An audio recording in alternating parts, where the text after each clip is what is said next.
Hello, beautiful people. So, my name is Amanda Fludd, your mindset coach, here to empower Black women in business to courageously overcome their fears and fiercely chase their dreams. And today we're diving deep, as we always do, into why sometimes we don't show up for what we truly want. This season of Courage Over Fear, actually, it's not even Courage Over Fear anymore. I think by the time you guys hear this, we would have started our podcast as well. I'm going to speak it into existence because I've been sitting on this for a while, and I started doing Courage Over Fear on YouTube because it was a way to just kind of get me going, right? So talking about not showing up for what you want, and we're going to get into this today. I think I'm here because of what we're going to talk about today. So stay tuned, honey. Stay tuned. There's so much coming for you guys in this episode and down the line. We have a great learning space that we're developing for this community as well. My community of like-minded, ambitious women that understand that they need to be poured into. Okay, but that's not even where I wanted to go with this thing. I'm like a walking advertisement right now. I actually have some really important stuff to talk about when it comes to why we won't show up for us.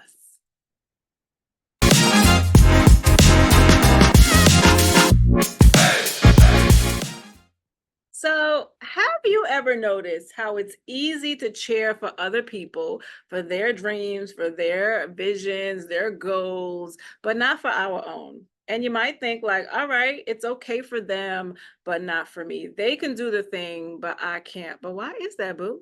Why is it okay for them and not for you? And today I want us to really explore that, explore the real reasons behind this, and how shifting our mindset can not only boost our confidence, but also propel us toward achieving our own visions, our purpose, and really like executing our gifts, right?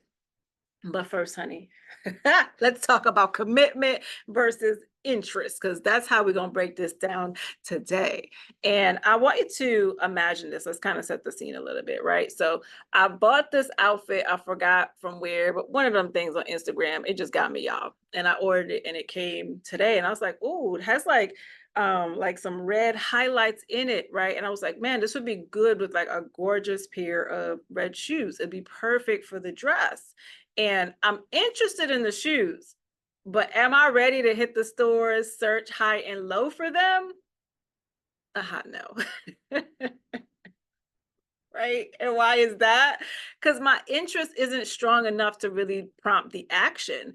Now, let's flip that scenario though. Like, say I really needed the shoes because I was getting ready to take off for a keynote speech in Georgia, right? Suddenly, baby, I'll be on it because now it's more about what I need, right? And it's more than just like, oh, I'm interested in the shoes. It's about, oh, I actually kind of want and need, I don't want to say need because I don't need the shoes, but I really want the shoes so that it makes the outfit pop. And I like a good training shoe when I get out there. So if you notice, there's a whole different shift in energy and what I'm willing to do. And I just went from interest to commitment. Commitment means showing up no matter what. It means doing what's needed, even when it's tough. Just like when I trained for the New York City Marathon, like back in 2018, amidst like a full schedule, like I had a full life, y'all. Like I somehow though managed to get up at like 4 a.m. because I had to get to the track for 4:30 to meet the run group, right? And I was doing that. I was running miles in between working a full-time life, having my family. At the time, I was still growing the practice while also working, which meant after work, I was going to work at the practice a couple days a week too, right? And was that easy? Hell to the no. Looking back, I don't even know how I did that and how I found the time for it because now I don't want to get up at 4, right? I'm not going to 5 o'clock CrossFit, 8 a.m. in the morning, but I did it then. And I did it then because it was a priority then. Today, running isn't so much a priority for me. I do it, and that's perfectly fine that it's not a priority. It is more of an interest for me. And that's why I may not be gung ho up in the morning, running every day, getting my miles, because it just isn't a priority. I've had to shift that with so many other things going on, right? So, are you starting to see the picture? Our commitments can and should shift as our lives do, right? We can't and really don't have to keep everything at like the number one spot all the time. I think sometimes that's why we burn out. Sometimes I think that's why we lose the joy for things. Sometimes I think that's why we're so disconnected, because we're trying to do too much at the same time. And I think we're also not honest and clear with ourselves about what are we really committed to and what are we just interested in. Mhm. So when you are thinking about your life and what's happening for you or what's not happening for you and why you're not getting the results that you want, it might be because you're just spread too thin and you're focusing on too many interests at once.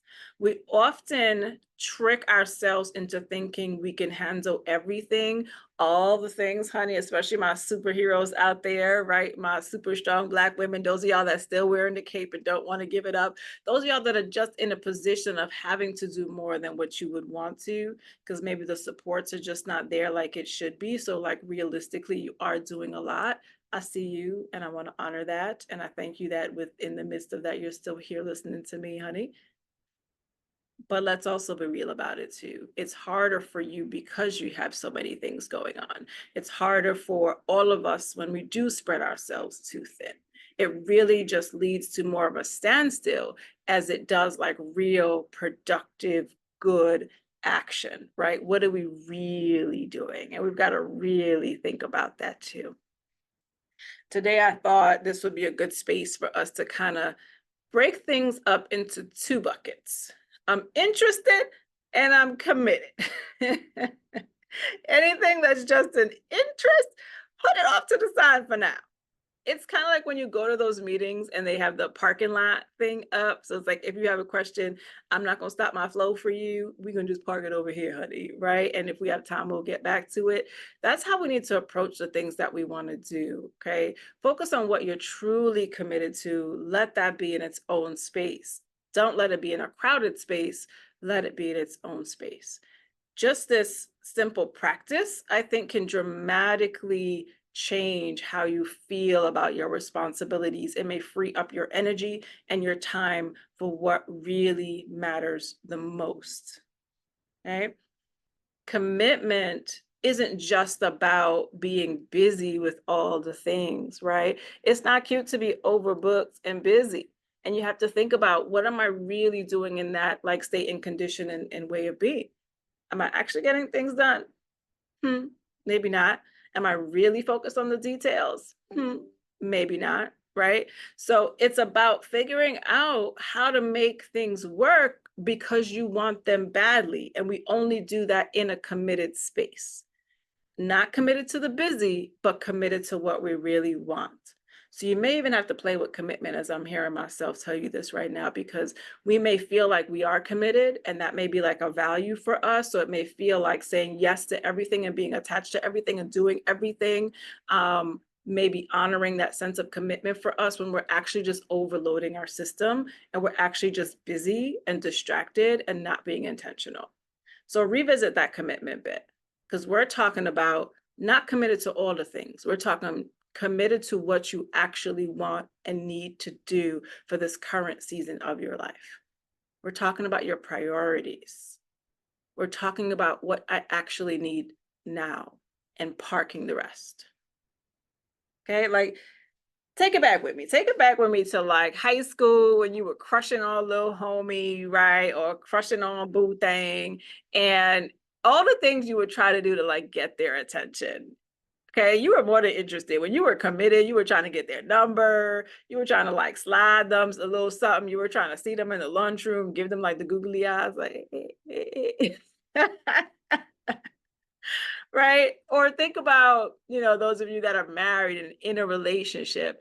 And when it gets really hard, like there are really hard days sometimes within a marriage when we don't really see eye to eye, or we don't agree on things, or we're just not like hitting each other for whatever reason. And in those moments, it's still about, what am I committed to do? Right? Or doing. It's not about like, oh, it's horrible and I'm out. deuces, right? It's about, no, something about this doesn't feel right. And I'm committed to us in this relationship. So my posture is one of, I need to figure this out. We need to figure this out. How are we going to shift through this space? What do I need to do? What do I need from you? What do I need to communicate so we can move through this space? That's commitment, right? Interest is like, I'm done with you. Peace out. That's not a real relationship because it's not a real commitment.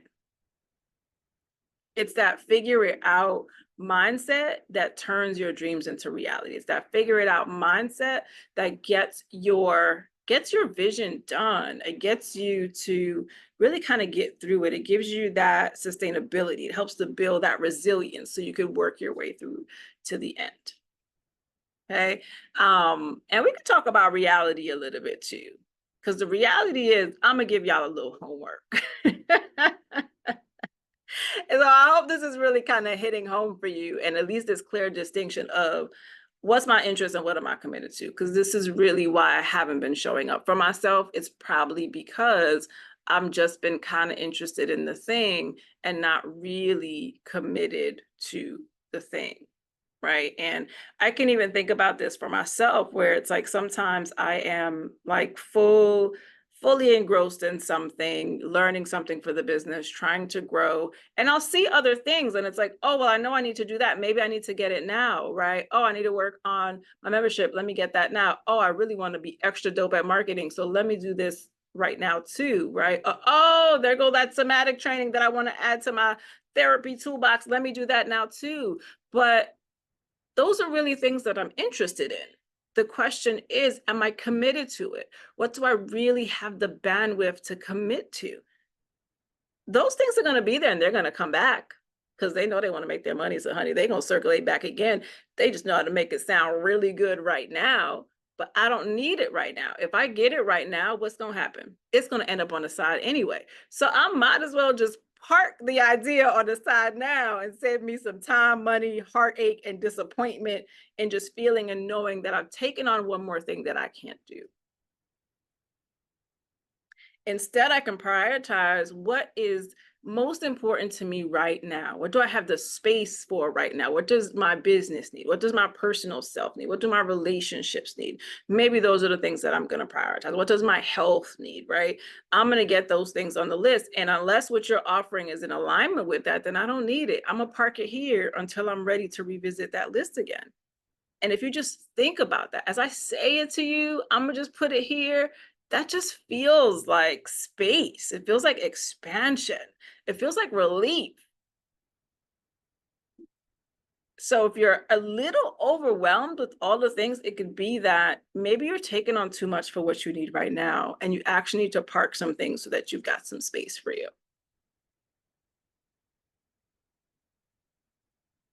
I hope that really makes sense, right?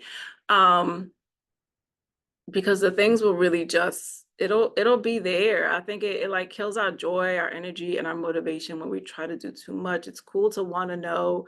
And sometimes it's also a distraction from you actually implementing and doing the work. Like, learn the thing, sis, like implement it, like get better at it, and then maybe add to it, right? So I really hope this is helpful for you guys. It's been really helpful for me because I'm just coming off a training right now. And it's like, it was 60 hours. It was a bigger commitment than what I thought. And for the first time in a long time, I was at like capacity.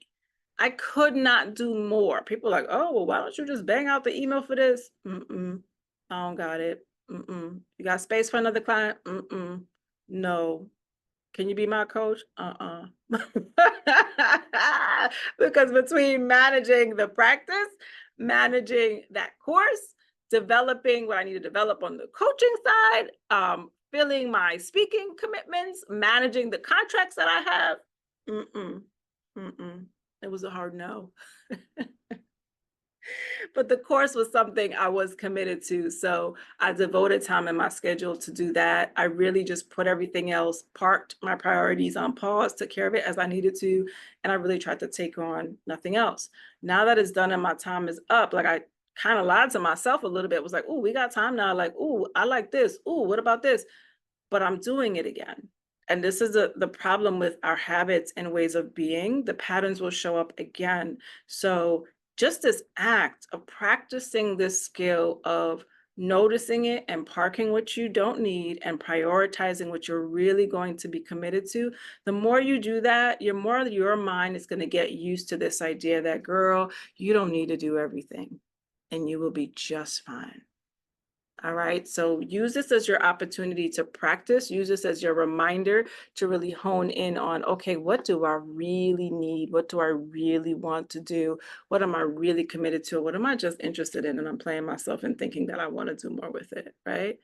And maybe the things that I'm really disappointed about is really just me setting myself up, because in fact, I'm just not interested in those things. That's why my effort and my energy isn't there. And I need to park it so I can create space and give that energy into what I am committed to. All right, guys. Thank you so much for joining me today. And if you are ready to stop letting fear distract you and start truly showing up for your visions, your gifts, your goals, your dreams, your purpose, I can't wait to tell you eventually about the membership platform that we're building out for you to keep doing this type of work. But in the meantime, girl, just keep subscribing so we can keep pouring into you your homework. Before I forget, let's see, what do I want you to do for your homework? After this episode, after you've hit like and subscribe, after you shared it with a friend so that they can get out of this overwhelm space themselves and start to think about, where do I need to drop things into committed or interested, I want you to then take 10 minutes to write down where you see yourself in 6 months. And not just like dreaming in 6 months, but like planning in 6 months. And then I want you to think about, what do you need to commit to now to make that vision come alive? That is actually like giving me like some I don't want to say goosebumps, because all up in my heart is like this intensity here, because that's powerful. I just did a session today on planning for Q2 with some ladies, and I think this is a good way to think forward and then reverse engineer backward, because sometimes we're just in the moment, and this is why we get kind of scatterbrained too, and we start going after a lot of things. There's lots of reasons, there's lots of mindset things behind that too, but one of the many reasons is because we're not clear on where we're going, and we think we need all of these things to get here. But in this moment, in your homework, it's about being really intentional. And I'm so glad that you're here today to hear it, right? It's about deciding, where do I want to be? And now to get to that goal, to do the thing, to be my most courageous self. Okay, cool. What do I need to do now? Because then that's what I need to invest in. That's what I need to commit to, right? If I want to be ready for half marathon, 13.1 miles in 6 months, I can reverse engineer how many miles I need to be training for. What does it look like for me to get there? And that's what I'm committed to now. I'm not going to be committed to the walking program, because that's not going to get me there, right? I'm not going to be committed to signing up for bowling, because that's not going to get me there. So think about that just a little bit, a lot of it. It's totally up to you. And I would love to hear from you. So share what you come up with in the comments. Tag me in it so I can see it. And if you are in the Mindset and Motivation community in Facebook, like, tell me I seen the episode, girl, and this is what I see for myself. This is what I decided I need to park on the interest side. And this is what I'm really committed to, because that's really going to get me to where I need to be in 6 months. Or if you're working in quarters, that's really going to get me through this quarter of the year. All right. Super dope. I am so excited about this. It's just like, oh my God, my heart is truly filled having this conversation with you guys today. Thank you again for joining me. And like, let's keep making this thing happen together.